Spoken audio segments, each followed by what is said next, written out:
thing that we bring with us to every event too are things to help us plot out our strategy on our map.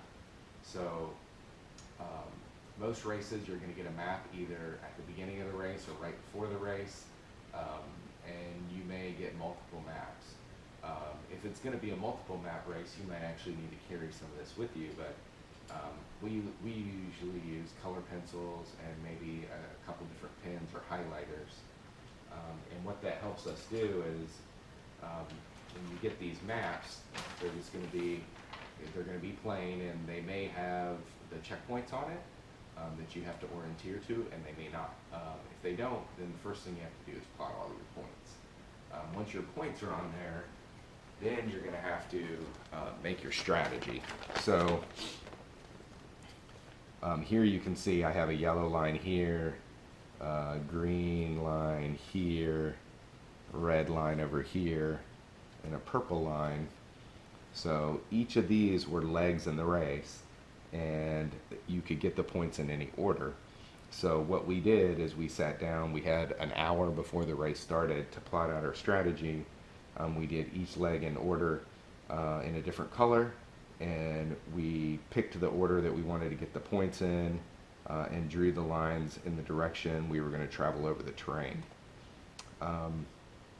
So while we were doing that, and I had mentioned a map wheel, we didn't have a map wheel, but each of these I was estimating what our length of travel was going to be. So based on the scale, how long, this was a hiking leg, and so I estimated this was going to take us a little bit over an hour to do, or about 40 minutes to do actually.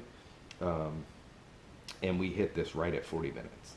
So I knew at that point when we got to this transition area at this checkpoint that we were right on time. So that was an important thing. For the water, we had a checkpoint out here and a checkpoint out here.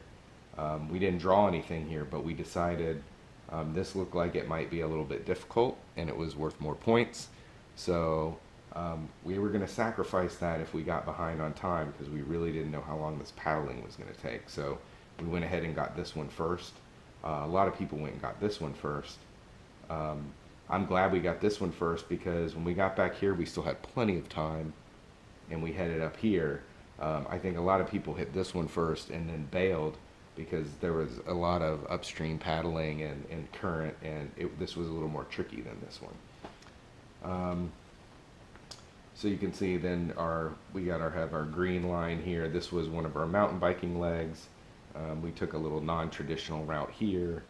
Then we transitioned down here. We have these red line. This was all a trekking leg, so we're going straight over country here, trying to avoid some of these ravines.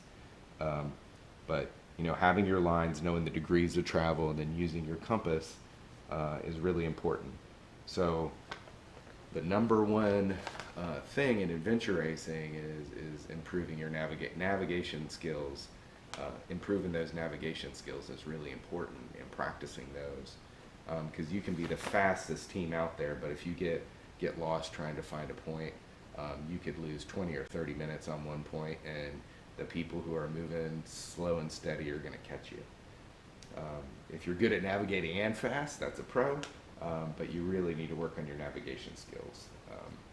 So a lot of that you can do by practicing in your local parks.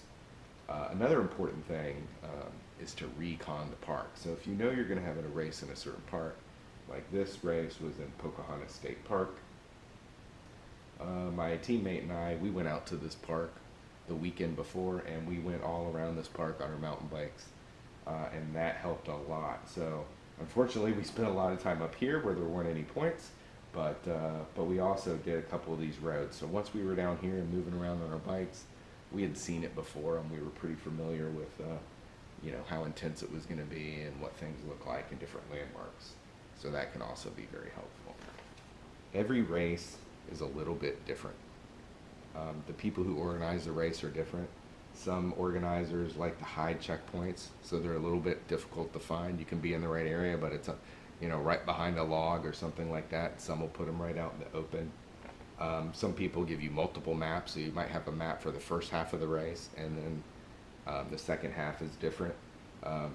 Some people make lots of points optional, make them order important, and have a mix of them. Um, but so you kind of need to be prepared for anything, and that's part of what makes it a lot of fun. Is when a different organizer will do something completely different and kind of catch you off guard, and you have to plan and be dynamic in the way that you attack the race.